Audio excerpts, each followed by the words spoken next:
Kani kedai bati CTV, bat pidang pet yaki kubur baman kasni melawan Rashapi daga BDW International School Shnong, day boarding and daycare. Admissions open.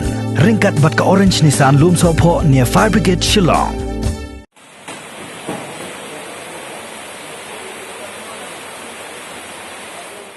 Uwei Rangbah ulatip kerteng kumuba yobor kharsano. Ubacong pasa ha Mawñianglah apa Shnong. Ula Khlad no mentang sengi ka khat sautrik unai luar arjar arpau hapo Bethany Hospital Shnong nakadaw bo yo e jingpang COVID khat kandai. Yau tayo Rangbah latip mentahi ka sengi hau lum jingtep jaka balang Catholic Mawñianglah.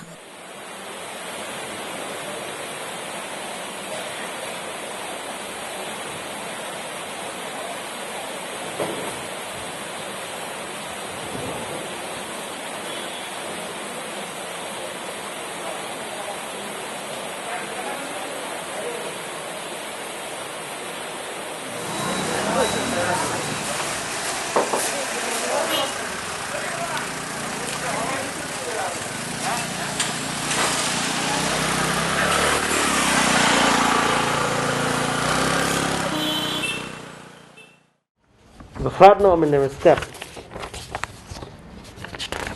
Jo keteng ka jungi gede yo bor kharsono safun reus nem kerta shenrang idei iba shong basa apo nyomer apor Shnong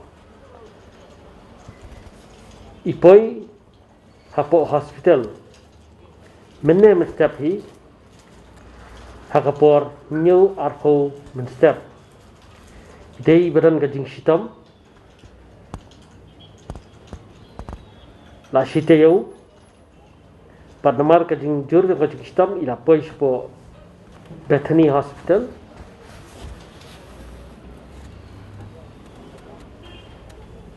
napo Bethany Hospital kita refer ini patient support negrams namar gajing shitam gajing Nomor bat kawairu kiong ba mdan jitia shu apo isolation ward kejong ke Bethany.